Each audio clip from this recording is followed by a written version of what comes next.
Good afternoon. Good morning, rather. Good morning here in LA, because we're doing our new Friday time to help the people on the East Coast who are running right up into Shabbos.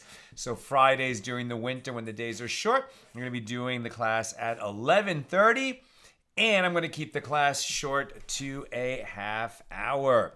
Who's in the house? Joey in the Inland Empire, Bella in Florida, Elvis in New York, Sharon in New Jersey, Bill in Missouri, Belle in Florida, right? Isn't it always Belle in Florida?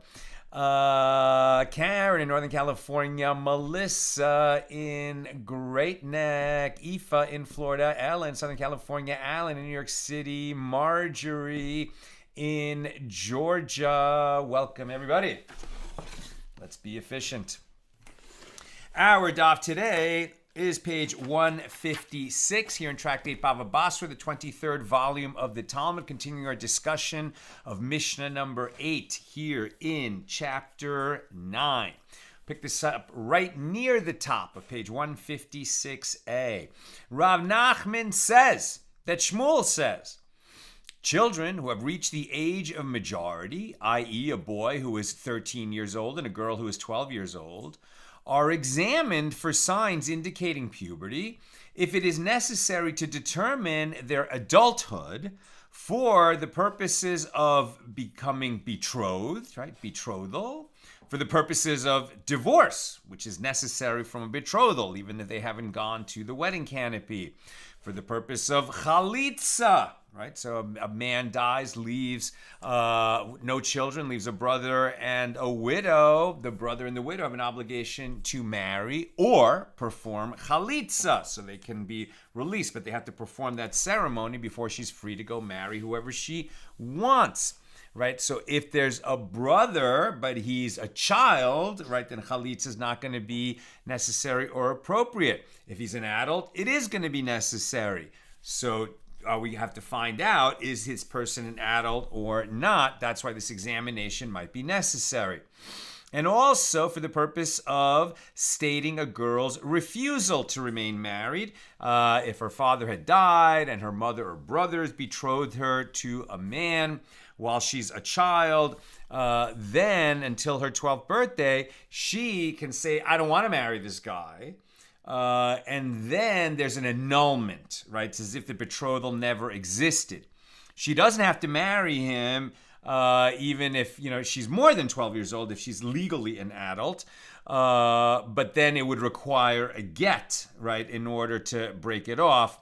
But while she's still a child, she can simply refuse, and then it's as if the betrothal never happened. Says the Mishna, says the Gemara, but in order to sell from the property that one inherited from his father, the seller must be older, and one cannot sell this property until the seller is 20 years old. That's the halacha.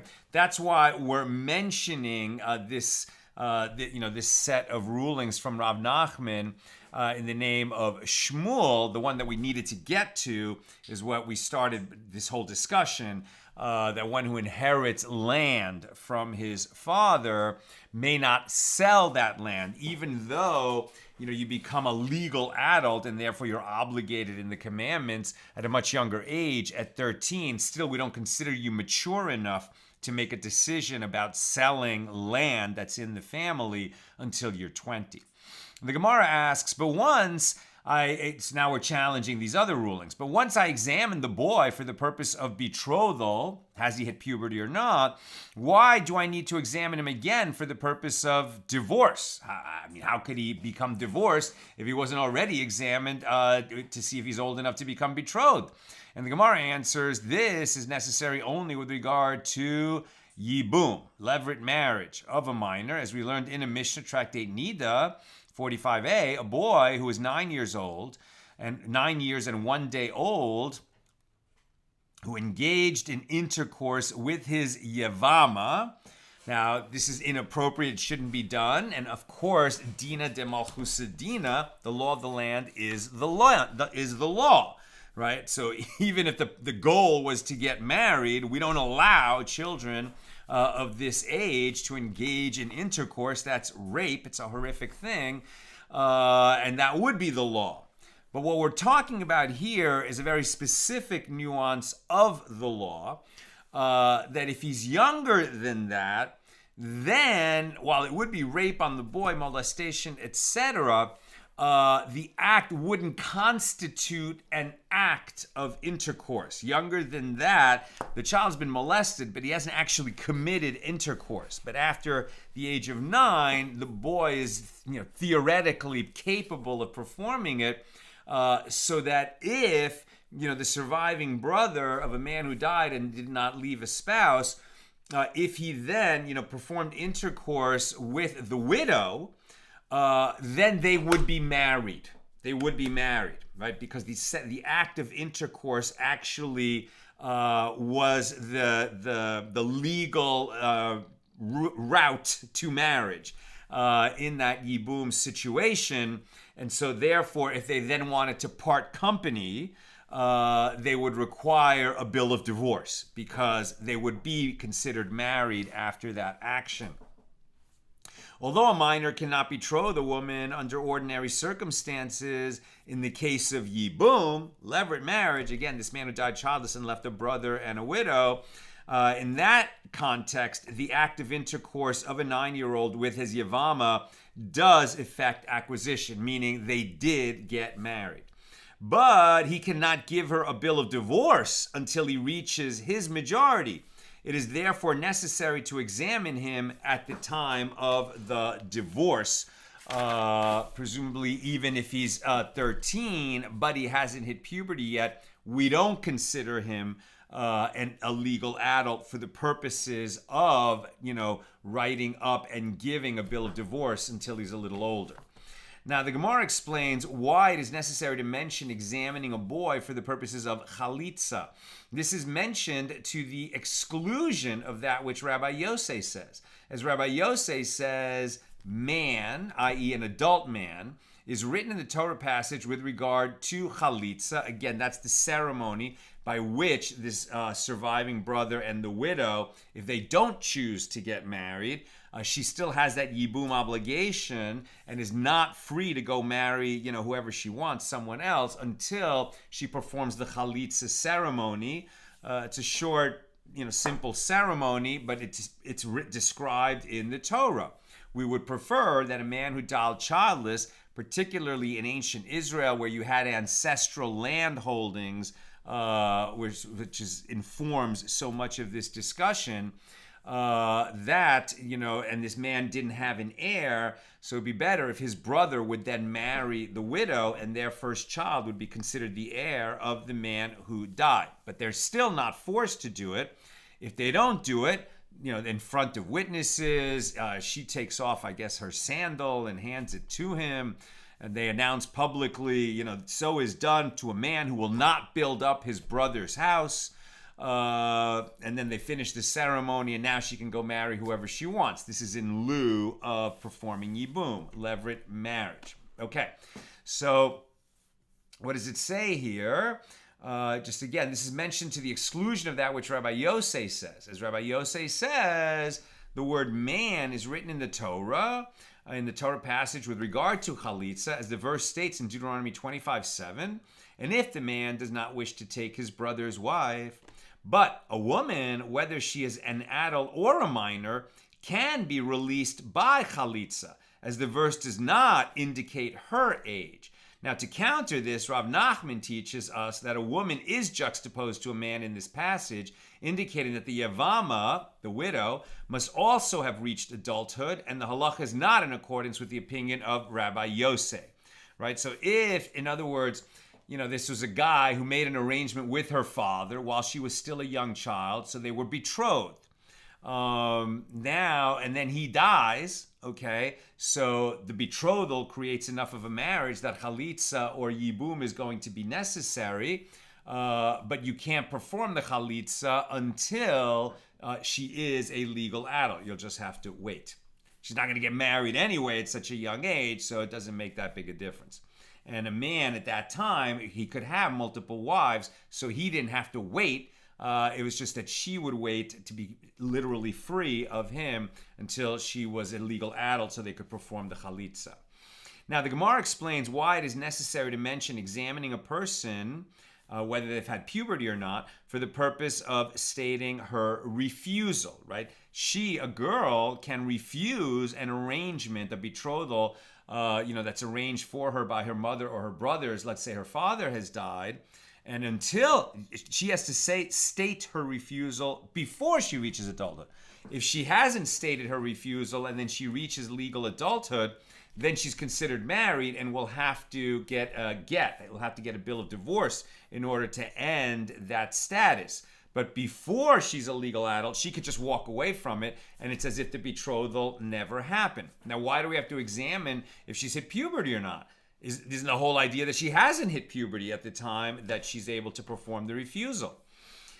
This is mentioned to the exclusion of that which Rabbi Yehuda says. As Rabbi Yehuda says that a girl whose mother or brother married her off, right, as opposed to her father, while she was a minor, can nullify her marriage by refusing to remain married. And she can state this refusal until she reaches complete maturity. Well, that's interesting. That means that even if she turns 12 and she hasn't stated the refusal, but physically she hasn't hit puberty yet, then she still has the legal ability to state that refusal, and she'll keep it until she reaches full maturity, when her her lower area is fully covered in hair, or at least more than half. Now, Rav Nachman therefore teaches us the law that law is not in accordance with the opinion of Rabbi Yehuda. And once a girl has developed just a few hairs, just two, in that region, then she cannot state her refusal. As soon as puberty starts, then it's too late to refuse. She would be considered married, and in order to break it off, she would need a bill of divorce, a get.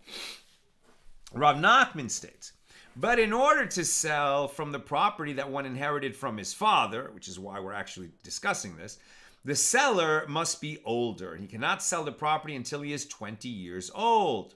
And this is mentioned to the exclusion of the opinion that one who says that the seller can be 18 years old when he sells land inherited from his father. No, the law is 20. And the Gemara concludes, and the halacha, the law is that with regard to the age when a minor can sell property inherited from his father, during the 20th year is considered to be before the time when it is permitted, meaning he has to complete his 20th year, not till his 21st birthday. And the law is in accordance with the ruling that Rav is sent to Gidel Bar Menashe, that a child who has reached his majority, and understands the nature of business negotiations can sell land. Maybe he can sell land that he purchased, but not land that he inherited. And the Gemara continues, and the law is in accordance with the statement of Mar Zutra, that one who is not fit to sell land is also not fit to bear witness with regard to a litigation involving land. And the law is in accordance with the statement of a Maimar, that an orphan until the age of 20 can bestow gifts from the property inherited from his father, though he can't sell it. And the law is in accordance with the statement of Rav Nachman, that Rav Nachman says, that Shmuel says, with regard to all the matters that were mentioned by Rav Nachman in the name of Shmuel. And that concludes our discussion of Mishnah number 8 here in chapter 9. Now, Mishnah number 9. With regard to one who divides his property between various recipients by means of verbal instruction.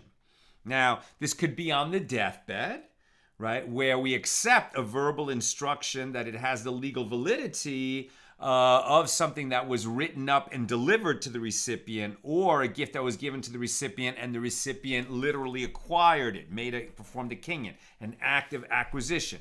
On the deathbed, right, with a verbal instruction on a deathbed, it's like a written instruction that was received, or a gift that was given and the kinyon was made. That's because it's on a deathbed. So here what they're talking about is one who divides his property to a few different people, but presumably all of it is given away. So about this, Rabbi Elazar says, both in the case of one who is healthy and in the case of one who is dangerously ill, right, meaning on the deathbed, the law is as follows. Property that serves as a guarantee, meaning land, real property, is acquired by means of money, deed of transfer, or taking possession of it, right? So you can say, I'm giving you this field, right? But you haven't acquired it yet. So if something happens to the field, it's still my field and my responsibility. When do you acquire it? When we write up a deed of transfer and you receive the deed in front of witnesses, or when you take possession of the land, or when you give me money for it and I receive the money. This is for real property, and that's going to be a different form of kinyon for movable property. Property that serves as a guarantee, i.e. land, is acquired by means of money, by a deed, or by taking possession of it. And that which does not serve as a guarantee, that is movable property, that can be acquired only by pulling. The kinyon, the formal act of acquisition, is some version of taking control physically of that property. But there is one other way to transfer movable property without pulling it, and that is to couple the transaction with land. So I'm selling you this square cubit of land, and along with it, 1,000 head of cattle, right? If I sold you 1,000 head of cattle, they wouldn't enter your domain. You wouldn't come into possession of the 1,000 head of cattle until you pulled them. Now, it might be enough to just pull one of them or cause one of them to move in front of witnesses. But if you're not there where the cattle are, you haven't acquired the cattle. However, if I sell you the 1,000 head of cattle along with 1 square cubit of land, then you could give me the money for the land and acquire all the cattle at the same time. Now we're on page 156b. The rabbi said to Rabbi Elazar, there was an incident involving the mother of the sons of Rokel, who was, now I'm a little confused about this. It's not Rokel, like the name Rachel. It's Rokel. So I'm guessing that Rokel is a man, right? So we're talking about the mother of the sons of this man. So the mother of the sons of Rokel, who was sick, and so the mother was sick, and she said, my brooch, this jewelry, shall be given to my daughter, and it is valued at 1,200 dinars, right? So let's say the husband is dead, so who stands to inherit from her? Her sons. But she's going to say, I'm going to basically disinherit my sons with regard to this incredibly valuable jewelry. I'm going to give it to my daughter. Okay, so my brooch shall be given to my daughter, right? She's giving it to the daughter. That's why the sons aren't going to inherit it after she died, because she's making a deathbed gift to her daughter. My brooch shall be given to my daughter, and it is valued at 1,200 dinars, a very large sum. And this woman subsequently died.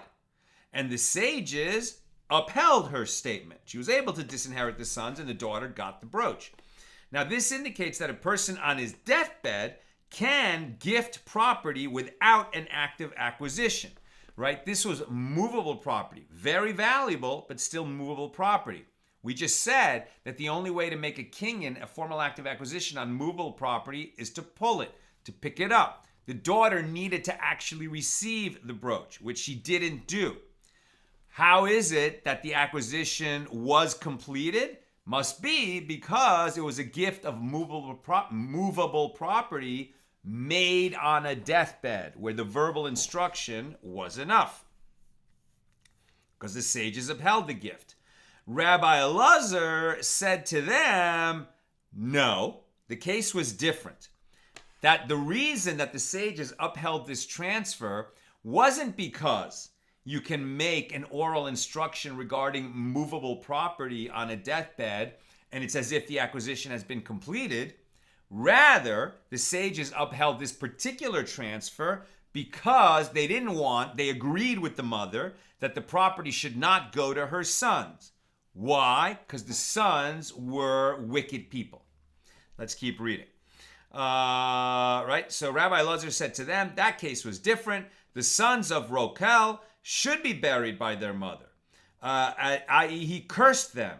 It is not possible to bring a proof from this incident, as these sons were wicked people. Consequently, when ruling in this matter, the sages did not act in accordance with the halacha, but allowed the mother of the sons of Rokel to give this valuable piece of jewelry to their sister without an act of acquisition having been performed. Now, that in itself has to give us pause, like, okay, well, maybe they were wicked people, and maybe they should be disinherited, ethically speaking, morally speaking, but how could the sages just set aside halacha in order to make this happen? I mean, they would need some kind of a legal device to make it work, if indeed it is true that there is no completed acquisition of movable property, even by somebody giving it on a deathbed, if there was no pulling, right? If there was no kinyon by the recipient. So let's see what actually happened here. Let's keep reading. That was the Mishnah, now the Gemara. It is taught in a baraisa that Rabbi Eliezer said to the rabbis, there was an incident involving a certain man of Meron who was in Jerusalem, and he had a lot of movable property. And he desired to give the movable property as gifts to various individuals, but they could not be acquired by pulling. The individuals were not present, or they were too heavy, or for whatever reason, they couldn't do the physical act of pulling. So the rabbi said to him, there is no remedy for transferring the property unless he transfers the movable property by means of transferring the ownership of land, coupling it to a transfer of land. So, what did this man do? He went and acquired one plot of rocky land, just a cheap, small piece of land, adjacent to Jerusalem, and he said, I give the northern part of this area to so-and-so, and with it 100 sheep and 100 barrels of wine. And I give the south part of the area to so-and-so, and with it 100 sheep and 100 barrels of wine. And then he died, and the sages upheld his statement. And this indicates that a person on his deathbed cannot transfer property without an act of acquisition. In other words, since he had to couple it with a transfer of land, which is, as we've already seen, upheld on the deathbed, even without a kinyon, because it's like the deed was done by the fact that he was an oral instruction of a person on his deathbed. But it would appear that since the movable property, the oral instruction was not sufficient, it had to be coupled with land. Therefore, even on a deathbed, it would seem that the transfer of movable property is not going to be completed without an act of pulling. Now, the rabbis said to Rabbi Eliezer, do you bring proof from there? The man of Meron was healthy. That wasn't a deathbed transfer. Of course he had to couple it to a transfer of land because he was a healthy person. There was no deathbed involved in this. If he had been on his deathbed, maybe he wouldn't have needed to couple the transfer of the movable property to a transfer of land. All right, that was only because he was a healthy person. Perhaps a person on his deathbed can transfer movable property by simple verbal instruction without the recipient having to perform a kinyon on the movable property. Now, the Mishnah teaches that Rabbi Elazar said to them that case was different. The Mishnah said, right, that Rabbi Elazar said there was an incident about this, the mother who transferred, of the sons of Rokel, transferred this expensive brooch to her daughter, and it was upheld, right? It was on the deathbed, and there was no kinyon by the daughter. So the Mishnah teaches, the Rabbi Elazar said to them, that case was different. The sons of Rokel should be buried by their mother. Right, when the rabbis objected when the rabbis said that, okay, well, no kinyon was necessary because it was upheld, right? He said, well, no, but the reason that it was upheld is because Rabbi Yehuda cursed these boys as being wicked, and it was good to keep property away from them and give it to the sister. Right, so again, Rabbi Elazar said to them, that case was different. The sons of Rokel should be buried by their mother because they're wicked. So the Gemara asks, what is the reason that he was cursing them? And Rabbi Yehuda says that Shmuel says they were maintaining thorns in a vineyard and did not uproot them. And Rabbi Eliezer, here it switched from Elazar to Eliezer, but there's a note here that it was some kind of corrupted text. We're talking about the same rabbi. that Rabbi Elazar, let's say, conforms to his line of reasoning, as we learned in the Mishna, with regard to one who maintains thorns in a vineyard. This rabbi says he has proscribed the vineyard, rendering it forbidden due to the prohibition against kilayim, diverse kinds. And the rabbis say only growing a matter, a crop like that which people usually maintain, prescribes a vineyard and renders it forbidden. So let's just unpack this a little bit. First of all, these boys, deserve to lose this part of their inheritance. It should go to their sister because, they were considered wicked. What was wicked about them is that they were just defying Jewish law. But what particular Jewish law were they defying? It's not like they were committing murder, rape, incest, theft, robbery, etc. It was kilayim. Now the point of the Gemara is you cannot say that, well, that sin is a big sin and this sin is a less important sin. We shouldn't do that, right? We should say that anything that God says is prohibited, we should do our very best never to violate that prohibition. What were they violating? Well, the Torah says that you can't grow diverse kinds in a vineyard.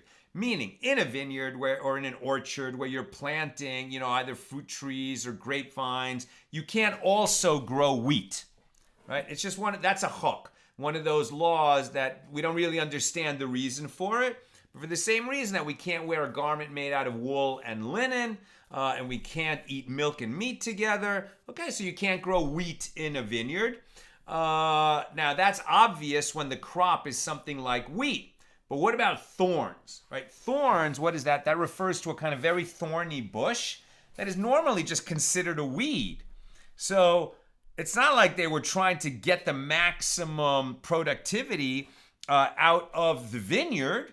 It's just that they weren't weeding it, right? So now you're going to say that these people are so wicked that they deserve to be cursed and disinherited? Well, the fact is, it's not just a weed. It's actually considered a crop. Why? Because these thorny thistles are camel fodder. Camels have very tough skin inside their mouths, and they're able to eat plants that we would consider spiny thorns that are really sharp and could cut you, and camels can actually eat that. It's kind of incredible.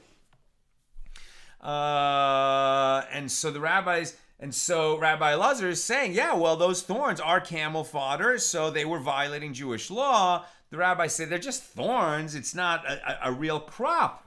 And the Gemara says, well, granted, if it were saffron, a valuable crop that grew in the vineyard, it is useful for seasoning and other uses, and therefore it would render the vineyard, the product of the vineyard, the grapes, or any wine from that vineyard, it would render it prohibited because this person violated the prohibition on growing diverse kinds together, known as kilayim.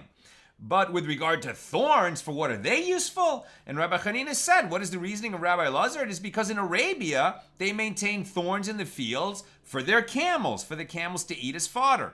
And Rabbi Eliezer holds that since thorns are maintained in one place, they are considered useful everywhere. So even though we in this country in Bavel don't grow thorns, to be camel fodder, somewhere in the world they are grown that way, and so we should recognize that you can't grow that crop in a vineyard, and if you do, then all that wine is going to be prohibited. Now, why would you curse them? Well, because if they're not listening to the rabbis on this, and then they're going to go and harvest that wine, bottle that wine, and sell it in stores, then everybody who drinks that wine is going to be committing a transgression unknowingly. But these guys are leading other people to commit transgressions. And now we can start to see why Rabbi Elazar was saying, no, they should be cursed because they're endangering the spiritual welfare of many people. And I'm almost done. Questions or comments, get them in now. Rabbi Levi says an active acquisition may be performed in order to effect acquisition of property from a person on his deathbed, even on Shabbos, even though transactions are not performed on Shabbos. And this, that an active acquisition, a kinyon, must be performed, is not stated in order to take into consideration the statement of Rabbi Eliezer that the gifts of any person on his deathbed require a kinyon. They don't. Rather, the reason for this is that if a person on his deathbed requests the performance of a kinyon, his request is fulfilled, lest his anxiety upon seeing that his will is not being carried out cause him to lose control of his mind due to his grief, exacerbating his poor physical state. And that concludes our discussion of Mishnah number 9. We're going to pick it up tomorrow, Motzi Shabbos. with Mishnah number 10. But this concept is you don't perform a kinyon on Shabbos, but you would to save someone's life. And somebody who's on his deathbed and becomes aggravated might die a little bit sooner. And so we do it. Now, it's not necessary because an oral instruction of a gift of movable property, we do follow it. We do listen to it. Even without a kinyon, you don't need the kinyon if someone is on the deathbed. If the person on his deathbed asks for the kinyon to be performed, we do that even on Shabbos so that he won't be aggravated and his lifespan shortened even a little bit. Okay, we're keeping it short. It's just after noon. And let me just take a couple of questions, if there are any, on page 156. Is this reloading for me? Maybe there's no questions. Sorry. Should have reloaded this page when I said questions or comments, get them in now. Here we go. Reminder from Ilanit, 2-day Rosh Chodesh comes in, Motzi Shabbos. Oh, I forgot that. Okay, so this is Shabbos Mevarachim. We'll be blessing the new month that's coming now. And what month is that? Kislev, the month of miracles, right? The month of Hanukkah. Yosef, I assume the sages will reject any secular law contradicting Torah, a line drawn between synagogue and state, as it were. Not exactly, right? We won't do something that contradicts Torah, but we also won't do something that, would get us in trouble with the secular authorities. So it's only when the secular law demands that we perform a positive act that would violate Torah law that we refuse to perform that act. But where, Torah law would permit us to do something and secular law would prohibit it, then we say that the law of the land is the law, and we're not going to go do that thing, even though it's permitted in the Torah, if it's going to land us in jail in some secular country. Elvis, when my mother died, there were some items of personal property that she wanted to bequeath to various family members. Even if her verbal request was not enforceable by halacha, I made sure to carry out her wishes because I felt my Torah obligation to honor my parents directed me to carry out her wishes. And I'm sure you did exactly the right thing, right? These laws that we're getting at here would be where, well, maybe, what if, God forbid, you have two brothers, right? And one wants to carry out mom's wishes and the other one doesn't. And there's going to, get to a litigation, which may that never happen to anyone here. I mean, that would be an awful, awful situation. The last thing people need after they're grieving losing a loved one is to then get into a litigation with each other. But I think that what you did is probably the most beautiful way. Joe, when determining puberty, just who were the designated examiners? I don't know.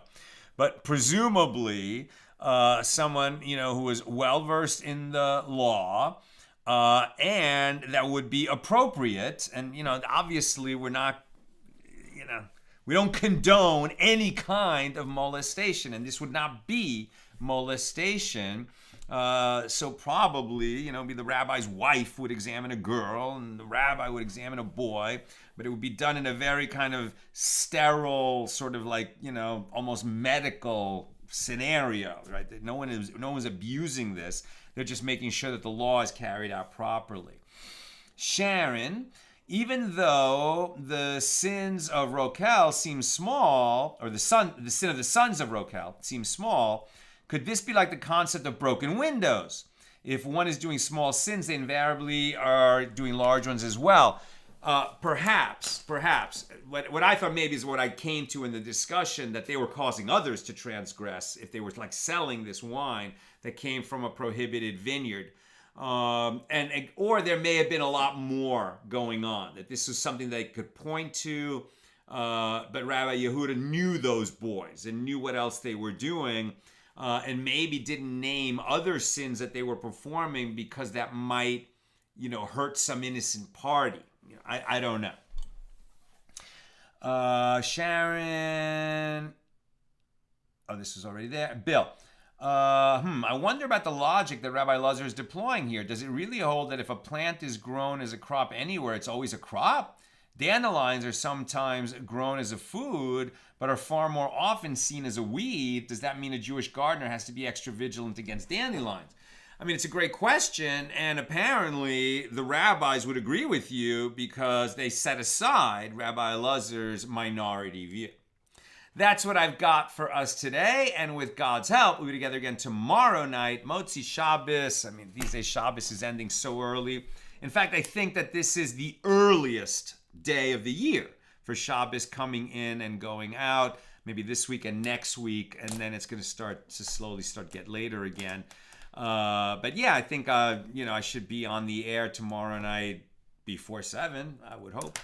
Have a great Shabbos, everybody. All the best. Oh, I never lit the candle.